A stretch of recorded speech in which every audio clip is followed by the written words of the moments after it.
Sponsored by LIC Nepal, जीवन रहँदा पनि जीवन पश्चात पनि। गर्वैदेखि बलियो भूगर्भ सिमेन्ट। मेरो देश मेरो जगदम्बा सिमेन्ट। गुणस्तरीय प्लम्बिङको भरपर्दो नाम मार्बल। म पनि आजै नेपाल टेलिकमको एन्टी फाइबर सेवा लिन्छु। नेपाल टेलिकम, राष्ट्रको सञ्चार, राष्ट्रको शान, किसान। लिकेजको नो टेन्सन।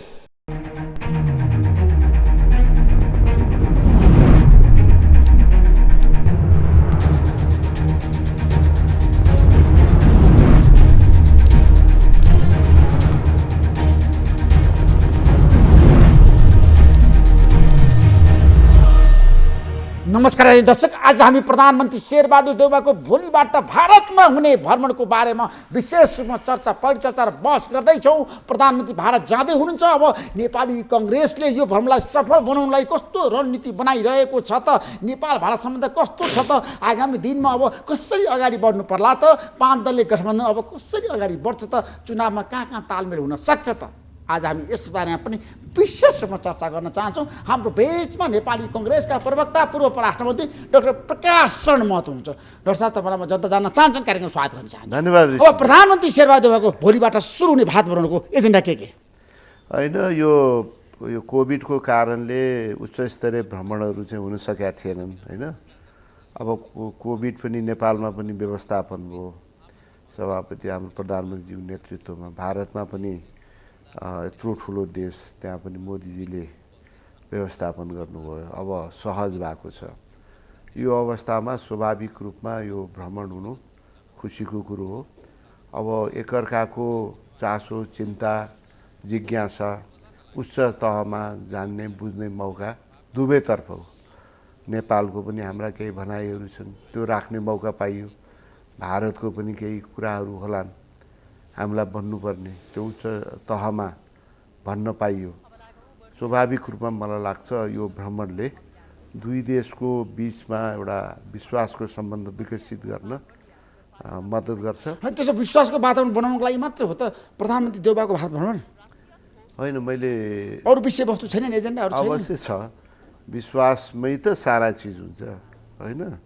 अब जस्तो यो बोर्डर म्यानेजमेन्टका कुराहरू छन्, दुवैतर्फको यो सेक्युरिटीका कुराहरू छन्, यो अन्तर्देशीय ट्रान्समिसन लाइन, विद्युत आदान प्रदानको कुरा तेस्रो देशमा पनि बङ्गलादेशमासम्म लाने सैद्धान्तिक सहमति भइसकेको छ। त्यसलाई थप व्यवहारमा उतार्ने कुराहरू छन्।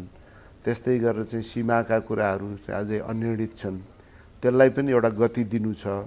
ओलीजीको पालामा त जनतातर्फ फर्केर मात्रै ठुल्ठुलो कुरो भए, त्यहाँ खासै कुरो उहाँहरूले राख्न सक्नु भएन।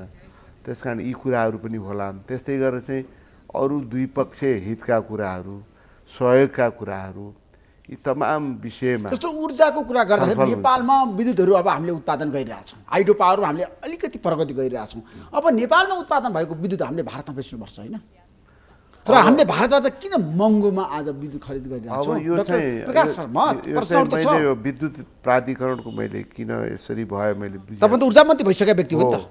अब यति महँगोमा खरिद गर्नुपर्ने स्थिति हुनु नपर्ने हो, कसरी यो भयो मैले बुझ्न सकिरहेको छैन।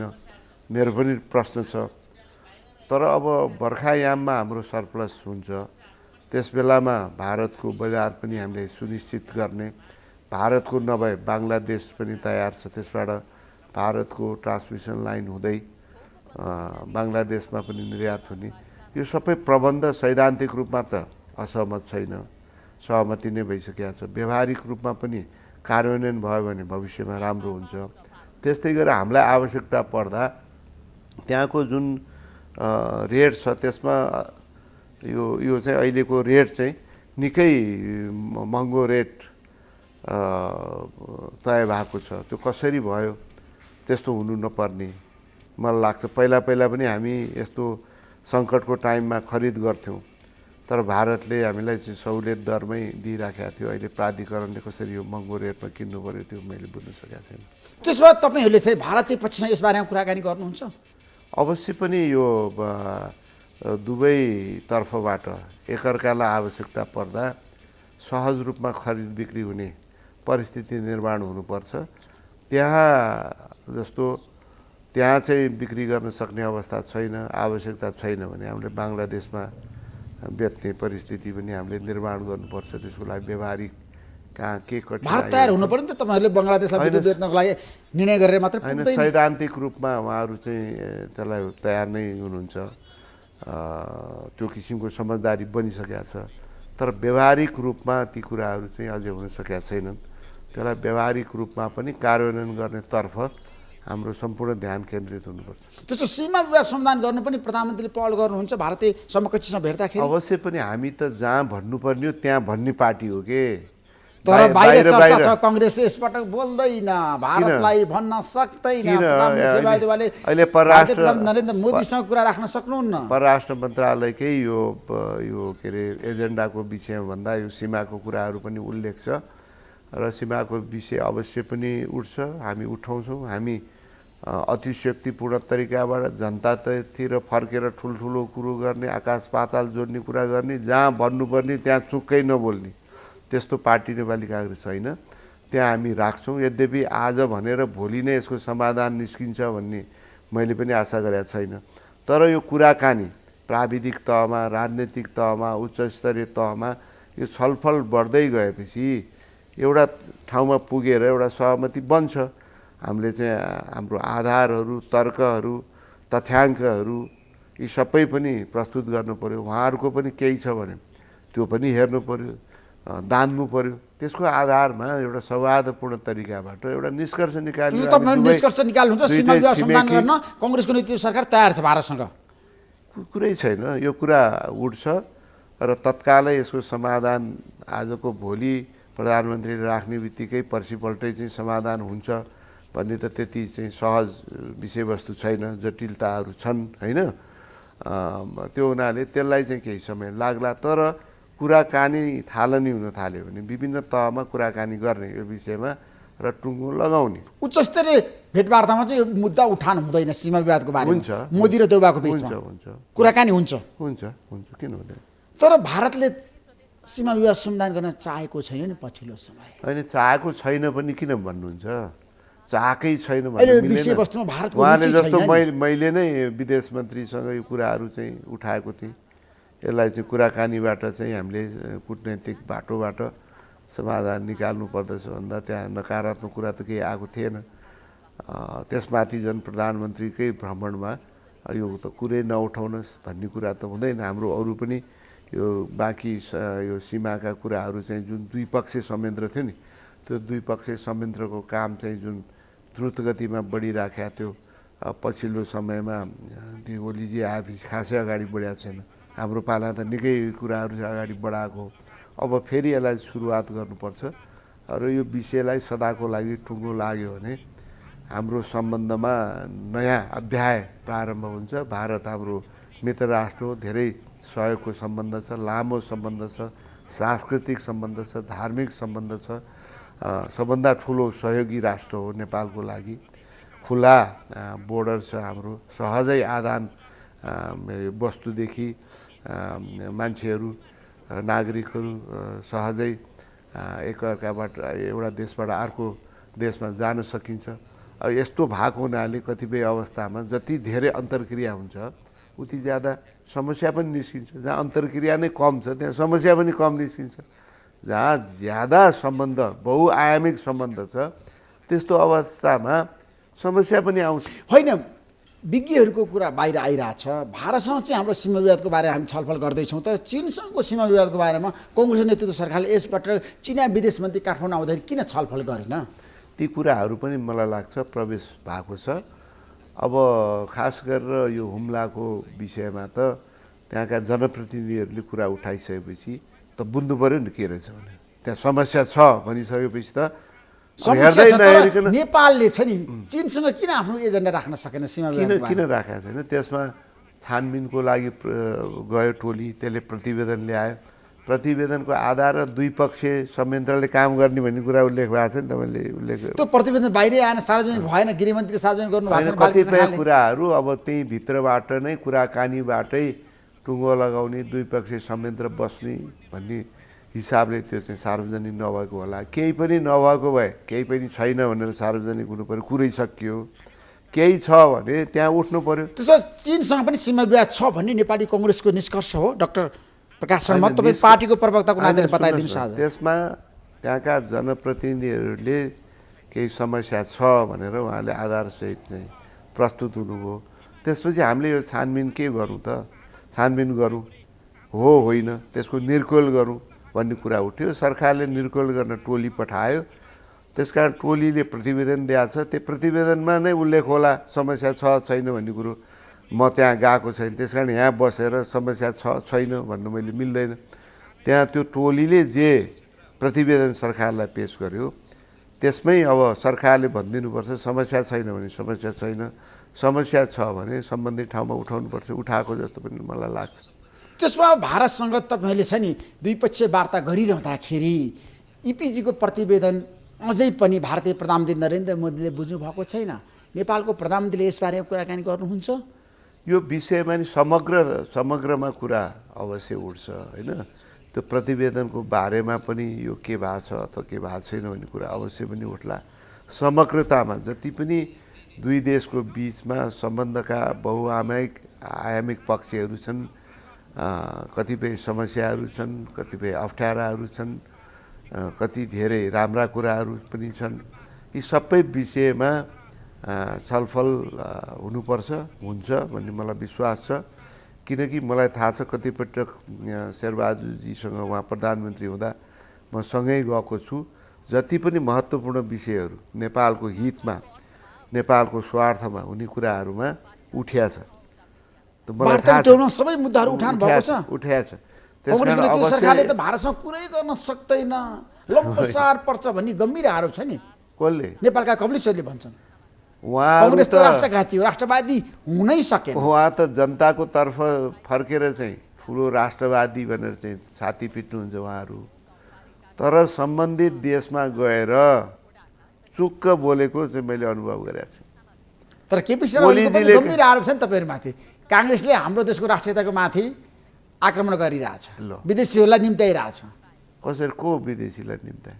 उसो भए हामीले चिनिया विदेश मन्त्रीलाई यहाँ आउनुभयो, त्यो चाहिँ नराम्रो लाग्यो उहाँलाई, अनि भारतको भोलि आउनु होला नराम्रो लाग्छ? हामी जाँदैछौँ, उहाँ जानुभएको थिएन भारत, हामी त सार्थक कुरा गर्न जाँदैछौँ। बरु उहाँले के कुरा गरेर आउनुभयो, काहीँ सार्वजनिक भएन, केही थाहा पाउनु पाइएन। त्यसकारण यी जम्मै निरर्थक कुराहरू हुन्। उहाँहरू कुरा गर्न सिपालु हुनुहुन्छ, बढाइ चढाइ कुरा प्रस्तुत गर्नुहुन्छ, तर व्यवहारमा काम भने खासै देखिएन। महाकाली सन्धि पारित भएको पनि आज तपाईँलाई थाहा छ 25 वर्ष पुगिसक्यो, तर अझै पनि कार्यान्वयन भएन नि डाक्टर प्रकाश शर्मा। त्यो अवश्य पनि अगाडि बढ्न यो चिन्ताको कुरा हो।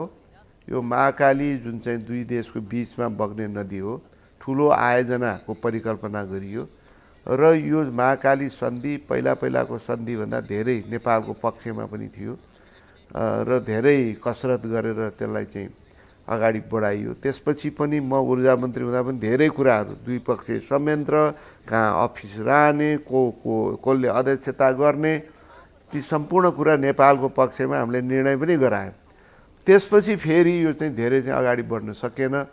भारतको तर्फबाट पनि अब त्यहाँ अरू चाहिँ ऊर्जाका स्रोतहरू, यो सोलर इनर्जी, विन्ड इनर्जी, अरू चाहिँ चाहिँ केन्द्रित हुन थाले। हाइड्रो पावरको महत्त्व जुन पहिला थियो त्यसको महत्त्व सायद कम हो, त्यसको चाहिँ तुलनामा यसको चाहिँ एक्सपेन्स पनि बढी सायद देखियो र यो ठुलो लगानी गर्नुपर्ने आयोजना हो। त्यसकारण उहाँहरूले पनि इन्ट्रेस्ट अलिक कम गर्दै जानुभयो। उहाँहरूले इन्ट्रेस्ट नराखेपछि हामीले मात्रै चाहिँ गर्न खोजेर पनि यो अगाडि बढ्दैन थियो। त्यसकारण यो कुरालाई फेरि प्रधानमन्त्रीजी स्वयं पनि महाकाली नदीसँग जोडिएको जिल्ला डडेलधुराबाट प्रतिनिधित्व गर्नुहुन्छ र उहाँलाई यो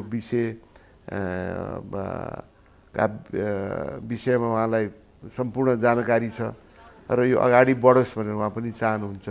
यो कुरा अवश्य पनि उठ्ला। कति भारतको तर्फबाट यो विषयलाई चाहिँ अगाडि बढाउने त्यो इच्छा शक्ति के कति छ त्यसको पनि आकलन यसपालो होला। पश्चिम सेतीको बारेमा पनि भारतीय पक्षसँग तपाईँहरू कुराकानी गर्नुहुन्छ? पश्चिम समस्या जटिलतातिर गइरहेछ नि। पश्चिम सेती जसरी लगानी आउनु पर्थ्यो, भारतले लगानी गर्न किन चाहेन? पश्चिम सेतीमा त अब पहिला अस्ट्रेलियनहरूले काम गरेनन् भनेर त्यो चाहिँ हटाइयो। मै ऊर्जा मन्त्री हुँदा उहाँहरूले काम नगरेको लामो समय भयो भनेर। त्यसपछि चिनियाहरू चाहिँ उहाँहरू चाहिँ गर्छु भनेर आउनुभयो, केही काम अगाडि बढेन। त्यसकारण यो आयोजनालाई पनि हामीले कसरी अगाडि बढाउन सकिन्छ त्यसलाई प्राथमिकतामा राख्नुपर्छ। त्यसो भए अब लागौँ, नेपाल भारत सम्बन्धमा कुनै समस्याहरू छैन भनेर तपाईँ भन्न सक्नुहुन्छ आजको दिनमा? होइन, समस्या छैन भनेर कसले भनेको छ? यति बहुआयामिक सम्बन्ध भएको देशमा खुला बोर्डर छ, तपाईँले आइडी समेत नदेखाइकन आवत जावत हुन्छ। यस्तो ठाउँमा अब उत्तरबाट जुन चाहिँ नेपालका हिमालयहरूबाट नदी चाहिँ भारतमा प्रवेश गर्छ, त्यसबाट जोडिएका चाहिँ डुबानका त्यहाँ बाँधेका बाँधका कुराहरू, त्यसले चाहिँ यता डुबान पर्ने कुराहरू छन्। अनि खेर व्यापारका कुराहरू छन्। हाम्रो धेरै चाहिँ निर्यात हुँदैन। चिनमा त्यस्तै हो, चिनमा पनि एकदम न्यून नगन्य निर्यात हुन्छ, हामी आयात मात्रै गर्छौँ। भारततर्फबाट पनि हामी ठुलो मात्रामा आयात गर्छौँ, निर्यात हाम्रो कमै छ। निर्यात कसरी बढाउने त्यो हाम्रो लागि चुनौती छ। अहिले त रेमिटेन्सको पैसाले हामीले चाहिँ विदेशी मुद्रा आर्जन गरेर आवश्यक सामान हामीले विदेशबाट किनिराखेका छौँ। त्यसको अब चाहिँ के अरे त्यो सञ्चित घट्दैछ। त्यो अवस्थामा हामीले कसरी अब हाम्रो चाहिँ व्यापार बढाउने, निर्यात बढाउने, आयात घटाउने, यो विषयमा हामीले गम्भीर हुनुपर्छ। त्यस हुनाले अब हाम्रा चाहिँ कृषिजन्य वस्तुहरू सहजै बेला मौकामा त्यहाँ चाहिँ रोकिन्छन्। अब क्वारेन्टाइनका कुराहरू, गुणस्तर जाँच्ने कुराहरू, अनेकौँ विषयहरू देखाएर ती रोकिन्छन्। यी कुराहरू हाम्रो लागि महत्त्वपूर्ण छ। यी कुराहरू पनि उठ्नुपर्छ। त्यसो भए मलाई के बताउनुहोस् भन्दा अहिलेको अवस्थामा छ नि, नेपाल भारत सम्बन्धको कुरा गर्दाखेरि आर्थिक रूपमा छ नि हामी ठुलो व्यापार घाटामा छौँ नि। त्यतातिर किन नेपाल सरकारको ध्यान जाँदैन? त्यही त तपाईँले भारतीय पक्षसँग किन उठान गर्न सक्नुहुन्न? त्यही त मैले भनिरहेको छु। नेपालमा उत्पादन भएका सामग्रीहरू किन भारतमा हामीले लिएर जान सक्दैनौँ? भारतीय बजारमा, त्यति ठुलो बजारमा। त्यही त म भन्दैछु। पहिलो कुरा त हाम्रो उत्पादनको स्केल अझै न्यून छ। हामीले यहीँ उत्पादन गर्न सक्ने, त्यसको लागि ठुलो टेक्नोलोजीको आवश्यक नभएको वस्तुहरू समेत हामीले आयात गरौँ। तरकारी समेत हामी आयात गर्छौँ। यो धान चामल हामी चाहिँ आयात गरिराखेका हुन्छौँ। त्यस्तै गरेर चाहिँ फलफुलहरू चाहिँ हामी आयात गरिराखेका छौँ। पेट्रोलियम पदार्थको त कुरै भएन। त्यसो हुनाले हामीले आफ्नो जो चाहिँ सहजै यहाँ उत्पादन हुन सक्दछ त्यसलाई कसरी प्रोटेक्सन गर्ने, संरक्षण गर्ने, प्रोत्साहन दिने, त्यतातर्फ पनि हाम्रो चाहिँ ध्यान दिनुपर्छ। व्यापार घाटा कम गर्न प्रधानमन्त्रीको पहल हुन्छ? पहल हुन्छ, अवश्य हुन्छ। त्यसको लागि हामीले लगानीका कुराहरू पनि, नेपालमा अब कोभिड पनि अहिले कम भएको छ, लगानी, निजी लगानीहरूलाई पनि हामीले चाहिँ प्रोत्साहन गर्नु पऱ्यो। भारतबाट हुने लगानी, अन्य देशबाट हुने लगानी जब ज्यादा हुन्छ यहीँ उत्पादन हुन थाल्छ। उत्पादन भयो भने हामीले कतिपय कुराहरू चाहिँ हिजो आयात गर्थ्यौँ भनेदेखि यहीँको उत्पादनबाट हाम्रो परिपूर्ति हुन्छ भनेदेखि कतिपय यो उत्पादन हामीले निर्यात गरेर हाम्रो व्यापार घाटा घटाउन सक्छौँ। त्यसकारण लगानीलाई हामीले प्रोत्साहन गर्नुपर्छ र सहयोग बढीभन्दा बढी हामीले चाहिँ अनुदान सहयोग, जसरी चाहिँ एमसिसी अन्तर्गत ठुलो अनुदान सहयोग आयो अमेरिकाबाट, हामीले चीनसँग पनि अब अनुदान मा जोड दिइराखेका छौँ। तर चीनले त तपाईँलाई अनुदान दिएन नि जति दिनु पर्थ्यो। यसबाट विदेशमा त्यहाँ आउँदाखेरि त केही पाउनु भएन? अनुदान दिनुभएको छ, तर अब जति हामीले अपेक्षा के तपाईँले बिआरआई अन्तर्गत छ नि धेरै अनुदानको अपेक्षा गर्नु भएको थियो नि, होइन र? अब हामीले अपेक्षा गरेका छौँ, तर अपेक्षा सँगसँगै हाम्रो आयोजनाहरूको गृह कार्य पनि हुनु पर्यो। जस्तो पहिला के भयो भने ओलीजीको बेलामा कुरा चाहिँ धेरै गर्नुभयो उहाँहरूले, उडन्ते कुरा, लामो इच्छा पत्र तयार गर्नुभयो। तर त्यसको लागि प्राविधिक, आर्थिक त्यसको चाहिँ अध्ययन हुनु पऱ्यो, गम्भीर अध्ययन हुनु पऱ्यो नि। कुन प्राथमिकताको कुरा हो, कुन होइन, कुनमा लगानी हुँदा त्यसको प्रतिफल आउँछ, कुनमा आउँदैन, त्यो गम्भीर गृह। यो चाहिँ खालि गफ हाँक्या जस्तो हो र भने गफ। यो देश शासन सत्ता चलाउने कुरा भने चाहिँ खालि चाहिँ यो मिठो कुरा गरिदिएर हँसाइदिएर टुक्का हालिदिएर मात्रै त पुग्दैन नि। यसको लागि त गम्भीर गृह कार्य गर्नुपर्छ। त्यतातिर उहाँको ध्यान तपाईँले गएन। बिआरआई सम्झौता चिनसँग जसरी गर्नुभयो नि, तर सोचेअनुसार लगानी चिनले गरेन, अनुदान दिएन नि नेपाललाई। यस्तो भन्दा त्यसपछि ओलीजीको सरकार आयो, उहाँले ठुल्ठुलो कुरो मात्रै गर्नुभयो, रेल ल्याउने भनिदिएको छ, यो ल्याउने भनिदिएको छ, 2 वर्ष आउँछ भनिदिएको छ। अब अहिलेसम्म सर्वे अझ अहिले बल्ल चाहिँ सम्भाव्यता अध्ययन गर्ने भनेर बल्ल चाहिँ समझदारी चीनबाट भइरहेको छ। नेपालमा रेल आउला तपाईँलाई विश्वास छ? त्यो त हेर्नुहोस्, तत्काल तत्काल कसरी? पहिला त सम्भाव्यता अध्ययन त बल्ल गर्ने भनिरहेछ। अब सम्भाव्यता अध्ययन हुनु पर्यो, प्राविधिक अध्ययन हुनु पर्यो, आर्थिक प्रतिफल आउँछ आउँदैन हेर्नु पर्यो। यो ऋणमा त सम्भवै म देख्दिनँ। यो रेल ल्याएर हामीले चाहिँ लगानी गरेर ऋण लिएर त्यसो चीनबाट ऋण लिएर तपाईँ रेल ल्याउने पक्षमा हुनुहुन्न? न, भारतबाट आउने नेपाल आउने रेल पनि हामी ऋणमा गर्दैनौँ। जस्तो भारतले नि प्रस्ताव गरेको छ रक्सोलबाट चाहिँ काठमाडौँ जोड्ने, त्यसको पनि के सर्वे गर्ने भनेर चाहिँ भन्नुभएको छ। मोदीजीले नै घोषणा गर्नुभएको यो रेल जोड्ने भनेर। चीनले यहाँबाट बोर्डरसम्म भन्यो, तिब्बत के अरे यो रसुवा बोर्डरसम्म। दुवैटैलाई हाम्रो अनुरोध के हुन्छ भने हामीले यो रेल नेपालको लगानी या नेपालले ऋण बोकेर यो गऱ्यो भने हामी श्रीलङ्काको भन्दा पनि बदतर स्थिति हाम्रो हुन्छ। किनभने प्रतिफल तत्काल आउँदैन, 100 वर्ष लाग्छ। नेपाल डुब्छ, 100 वर्ष लाग्छ के यसो लगानी। यो चाहिँ सम्म तराईमा बनाए जस्तो त्यो के अरे जयनगर जनकपुर रेल बनाए जस्तो होइन कि।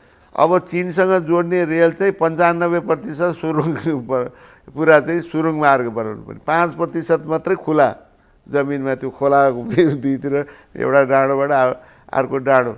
त्यस्तै यता पनि तपाईँलाई हेटौँडा यता पुरै चाहिँ त्यो चाहिँ सुरुङ मार्ग चाहिन्छ। यसको चाहिँ लागत एकदम थुप्रो हुन्छ। त्यो लागतमा हामीले रेल ल्याएर पोसाउँदैन। तपाईँलाई थाहा जयनगर जनकपुर रेल त अब त्यही चल्दैछ त। त नेपाल र भारतका प्रधानमन्त्री संयुक्त रूपमा उद्घाटन गर्दै हुनुहुन्छ त शनिबार। त्यही रेल त अब ल्याएर त्यसै बसिरहेछ। त्यो कसरी चाहिँ त्यसकै पनि प्रतिफल आउनको लागि कति कठिन छ होइन, त्यति सहज छैन भनेदेखि यत्रो चाहिँ के छ भनेदेखि रेल यत्रो ठुलो लगानीबाट जुन रेलको कुरा गरिराखेका छौँ त्यो सम्भव छैन। हाम्रो बुताको भित्र पर्दैन। त्यसको लागि उहाँले कि उदार भएर हामीले नेपालसँग जोड्न चाहन्छौँ। यसबाट भोलि चाहिँ भारत चीनको व्यापार पनि यही रेलबाट गरौँला भन्नु हो भने सबभन्दा फाइदा उहाँहरूलाई नै छ। उहाँहरूलाई फाइदा छ भने उहाँहरूले नै लगानी गर्नु पर्यो।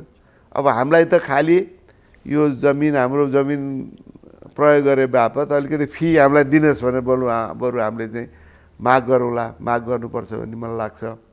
र हाम्रो त अब थोरै छ, व्यापार निर्यात गर्ने पनि थोरै छ, आयात पनि अब हाम्रो देशमा कति नै हुन्छ र दिनको एउटा रेल चल्न पनि गाह्रो हुन्छ, मान्छे पनि कति नै त्यो आवत जावत हुन्छ। र त्यस हुनाले मलाई लाग्दछ हाम्रै लगानीमा अरबौँ अरब डलर खर्च गरेर यो पोसाउँदैन। त्यसमा मलाई के बताउनुहोस् भन्दाखेरि प्रधानमन्त्री सेवा अहिले भारत भ्रमण चाहिँ सडक चाहिँ हाम्रो प्राथमिकता हो। सडक भारतसँग पनि चीनसँग पनि सडक तपाईँहरूको प्राथमिकता हो। त्यसो भ्रमण सफल हुन्छ प्रधानमन्त्री देउबाको? अनि असफल हुने त के कारण छ र? मोदीसँग अब सम्झौता हुन्छ, सहमति हुन्छ। सुन्नु न, कतिपय अब यी कतिपय समस्याहरू दीर्घकालीन अब क्रोनिक खाले छन् होइन, आजको भोलि टुङ्गिँदैन। तर त्यतातर्फ यसलाई समाधान गर्ने दुवैतर्फबाट प्रतिबद्धता आयो भने त्यसलाई पनि एउटा 1 स्टेप फरवर्ड भन्नु पऱ्यो नि। 1 स्टेप भयो भने हामी अगाडि बढ्यौँ भन्ने कुरा आउँछ नि। समग्रमा त हाम्रो सम्बन्ध राम्रो छ। तर चीनको प्रभाव नेपालमा बढ्यो भनेर भारतको चित्त दुखाइ छ नि। नेपालको कम्युनिस्टहरू मिलाउनको लागि चीन लागेको छ, तपाईँहरू मौन हुनुहुन्छ, बोल्नुहुन्न? होइन, चीनको पनि अब उहाँहरूको पनि गुनासो आयो, ग्लोबल टाइम्समा के आइराखेको छ होइन, उहाँहरूको पनि गुनासो होला, भारतको पनि गुनासो होला, अस्तिसम्म अमेरिकाको पनि गुनासो छ। अरूसँग चाहिँ तिमीहरू चाहिँ ऋण लिँदाखेरि पनि त्यही देशको ठेकेदार आउने, हामीले अनुदान दिँदाखेरि तिमीहरूकै संयन्त्रले कार्यान्वयन गर्ने, तिमीहरूले नै माग गरेका क्षेत्रमा खर्च गर्ने, अन्तर्राष्ट्रिय प्रतिस्पर्धा गरेर चाहिँ ठेका लाग्ने हुँदाखेरि पनि हाम्रोमा चाहिँ यस्तो प्रश्न चिन्ह के हो भनेर उहाँहरूको पनि गुनासो छ। गुनासै सबैको छ। तर हामी कसैको पनि यो पक्षधर होइनौँ। हामी नेपाल पक्षधर हौँ। नेपालको हित र स्वार्थ हाम्रो मूल कुरा हो। जसरी तपाईँहरूको आफ्नो देशको स्वार्थ मूल कुरो हुन्छ तपाईँहरूको, हाम्रो पनि आफ्नो देशको स्वार्थ र आवश्यकता हाम्रो लागि मूल कुरो हो भनेर नेपाल केन्द्रित भएर हामीले विदेश सम्बन्ध बराबरीको आधारमा स्थापित गऱ्यौँ भने कसैले पनि गुनासो राख्ने ठाउँ रहँदैन। नेपाली काङ्ग्रेसको नेतृत्वमा त्यही भइरहेको छ। चिनिया गुनासोलाई पनि हामीले चाहिँ त्यो उहाँलाई बुझाउन सफल भएको छौँ। भारतको पनि केही कुरा छ भने हामी बुझाउँछौँ, अरू देशको पनि केही कुराहरू छ भने हामी बुझाउँछौँ। हामी भन्छौँ हामी कसैको परस्त होइन, त्यसो भए हामी नेपाल परस्त मात्रै हो। होइन, नेपाल परस्त तपाईँहरू हो होइन, तर कम्युनिस्टहरूले किन जहिले पनि कङ्ग्रेसले भारत परस्त भनेर भन्नुहुन्छ, कारण के? उहाँहरूको किनभने कम्युनिस्ट विचार संसारबाट फेल भइसक्यो। त्यो विचार अब जनताले त्यही कुरा गरेर कसैले पनि पत्याउँदैन। त्यसकारण उहाँले राष्ट्रियताको कुरा फेरि बढाइ चढाइकन गरिरहनु भएको छ। त्यो पनि खोक्लो भइसक्यो अहिले। अब यो एमसिसी पछि त सबैको अनुहार स्पष्ट देखिसक्यो। नभएको कुरालाई पनि भएको जस्तो, भएको कुरालाई नभए जस्तोले प्रस्तुत हुँदो रहेछन् भनेर अहिले चाहिँ नेपाली जनताले बुझिसके। केही समय अगाडि त भ्रममा थिए। त्यसो हुनाले उहाँहरूले यो राष्ट्रवादलाई चाहिँ एउटा विपनको रूपमा एउटा चाहिँ भ्रम सिर्जना गर्ने, हामीले मात्रै समाधान गर्छौँ, हामी मात्रै राष्ट्रवादी हो, अरू चाहिँ राष्ट्रवादी होइनन्, अरूले देशको चाहिँ वास्ता गर्दैनन् भने जस्तो अनर्गल प्रचार गरेर आफ्नो राजनैतिक वर्चस्व कायम राखिराख्ने उहाँहरूको जुन चाहिँ प्रवृत्ति हो, अब त्यसमा नेपाली जनताले बिस्तारै प्रश्न गरिराखेका छन् र त्यो हतियार पनि उहाँहरूको अब काम नलाग्ने हुन्छ। त्यसो अब 5 दलीय गठबन्धन तपाईँहरू मिलेर चुनावमा जाने भनेर भनिरहेको छ। कङ्ग्रेसको कार्यकर्ताले मान्छन् तपाईँहरूको निर्णयलाई, केन्द्रको निर्णयलाई? यस्तो प्रकाशन मत त्यो निर्णय के छ भने हाम्रो स्थानीय परिस्थिति र आवश्यकतालाई हेरेर यो गठबन्धन दलहरूसँग तालमेल गर्ने। तर आज शीर्ष नेताले भन्नुभएको छ, प्रधानमन्त्री शेरबहादुर देउवा प्रचण्ड रिपोर्ट्सको नेपालकै वार्षिक उत्सवमा भन्नुभएको छ हामी मिलेरै जान्छौँ, माथिबाटै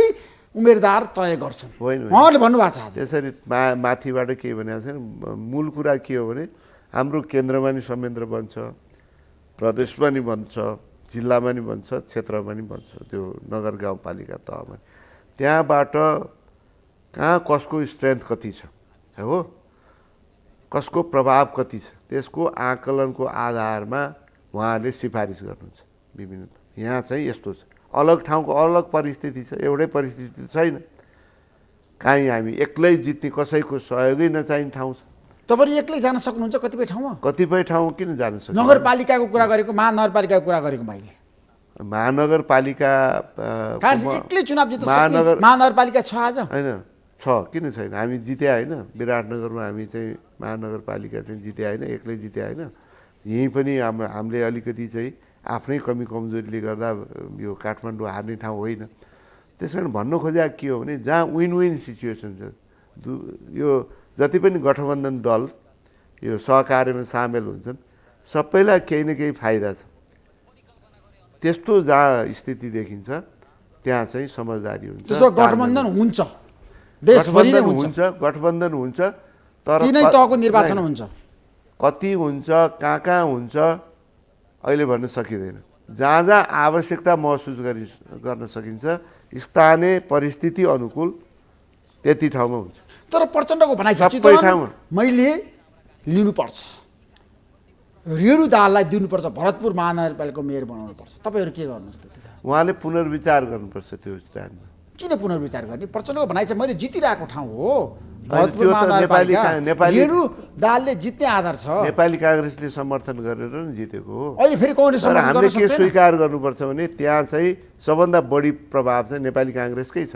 जसको जहाँ बढी प्रभाव छ उसले मुख्य पद पाउने कुरालाई हामीले स्वीकार गर्नुपर्छ। तर रेणुजीलाई तपाईँहरूले छ नि उम्मेदवार नबनाउँदाखेरि त गाह्रो पर्ला नि, गठबन्धन टुट्ला नि, प्रचण्ड त रिसाउनु होला नि तपाईँहरूसँग। प्रचण्डजीलाई समर्थन गर्न हामी तयारै छौँ नि। होइन, प्रचण्ड समर्थन गरेर नहुनेले रेणु दाहाललाई नि मेयर बनाउनु पर्ने पहिला। अब त्यस्तो त उहाँले त्यसमा तपाईँहरू तयार हुने कि नहुने? कङ्ग्रेस आजको दिनमा छलफल होला नि, कुराकानी होला। अहिलेको अवस्थामा नेपाली कङ्ग्रेस तयार छैन भरतपुर महानगरपालिका माओवादी केन्द्रलाई दिन?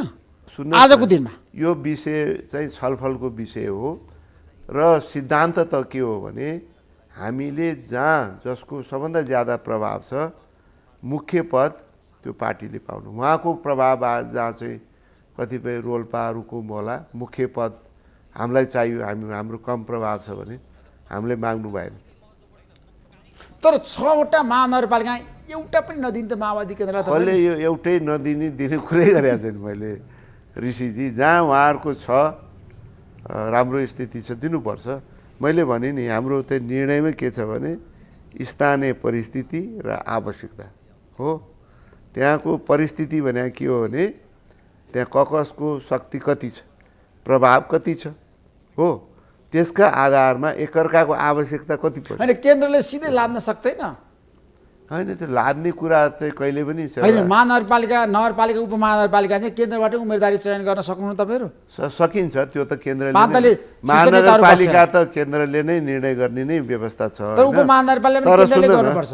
त्यहाँबाट आउँछ नि त, त्यहाँको सुझावलाई व्यवस्था गरेर त्यहाँको वस्तुस्थितिलाई व्यवस्था गरेर निर्णय त गर्दैन नि त केन्द्रले। त्यसमा तपाईँले कहिलेसम्म उम्मेदवार तय गर्नुहुन्छ त? अब ठ्याक्कै भन्नु। उम्मेदवार त हामी यही महिनाभित्र चाहिँ टुङ्गाउन चाहन्छौँ। यही महिनाभित्र टुङ्गाउन चाहनुहुन्छ? हामीले 22 गतेभित्र तल्लो तहलाई त्यहाँको समग्र वस्तुस्थितिको चाहिँ जानकारी गराउनुहोस् भनेर चाहिँ भनेका छौँ होइन। यही 22 गते चैत 22 गतेभित्र त्यसको आधारमा त्यसपछि हामीले सिफारिसको प्रक्रियाहरूको लागि पनि निर्देश गरिसकेका छ स्थानीय तहमा। अब त्यो प्रक्रिया अगाडि बढ्छ र हामीले फर्महरू पनि सम्बन्धित ठाउँमा जहाँ जे अधिकार दिएको छ बाँडिसकेका छ र त्यसको आधारमा अब कतिपय ठाउँमा त उहाँले निर्णय अनौपचारिक रूपमा अब यसरी जाने भनेर चाहिँ तय पनि कति ठाउँ गरिसक्नुभयो। तर डाक्टर साहब आज प्रधानमन्त्री शेरबहादुर देउवाले भन्नुभएको छ रिपोर्टर्स क्लब नेपालको कार्यक्रममा, मलाई प्रधानमन्त्री बनाउन प्रचण्डको भूमिका छ, त्यसैले म ब्याक हुन्न, सहकार्य गर्छु। सहकार्य नगर्ने कसले भनेको छ त? ठिक भन्नुभयो त, प्रधानमन्त्रीले ठिक भन्नुभएको छ। सहकार्य गर्ने हो, गठबन्धन गर्ने हो, तालमेल गर्ने हो। तालमेलको प्रकृति स्वरूप के कस्तो हुन्छ भन्ने कुरो त्यो विभिन्न तहको संयन्त्र छ नि, संयन्त्रले छलफल गरेर निष्कर्ष निकाल्छ। त्यो निष्कर्षको आधारमा कहाँ तालमेल कसरी हुन्छ भन्ने तय हुन्छ। त्यसमा जाँदै यसपटक कङ्ग्रेसले छ नि चुनावमा तालमेल गरेर जाँदाखेरि चुनाव हार्छ भन्नेहरूलाई तपाईँ के भन्नुहुन्छ? होइन गाह्रो छ, चुनौती छ, सकस छ। होइन यद्यपि अब हाम्रो अलिकति मत गर्न अलि अर्को दललाई मतदान माओवादी केन्द्रलाई तपाईँहरू मतदान गर्न तयार हुनुहुन्छ, तर माओवादी केन्द्रले तपाईँलाई मतदान नगर्न सक्छ। त्यस्तो त दोहोरो हो नि, एक हातले ताली बज्दैन हेर्नुहोस् होइन, दुई हातले ताली बज्छ। हामीले पनि अब गठबन्धन भन्ने बित्तिकै हामीले उहाँहरूलाई दिएको ठाउँमा हामीले मतदान गर्ने, हामीले लिएको ठाउँमा उहाँहरूले मतदान गर्ने हो। त्यसलाई भन्छन् गठबन्धन, त्यसलाई भन्छन् तालमेल। अब त्यो नै नभएर एक हातले ताली त बज्दैन, दोहोरो हुनुपर्छ। Thank you so much doctor Prakash Sharma, महत्त्वपूर्ण समय दिनुभयो, तपाईँलाई म धेरै धेरै धन्यवाद दिन चाहन्छु। नमस्कार। धन्यवाद। Sponsored by एलआइसी नेपाल, जीवन रहँदा पनि जीवन पश्चात पनि। गर्वैदेखि बलियो भूगर्भ सिमेन्ट। मेरो देश मेरो जगदम्बा सिमेन्ट। गुणस्तरीय प्लम्बिङको भरपर्दो नाम मार्बल। म पनि आजै नेपाल टेलिकमको एन्टी फाइबर सेवा लिन्छु। नेपाल टेलिकम, राष्ट्रको सञ्चार। राष्ट्रको शान, किसान। लिकेजको नो टेन्सन।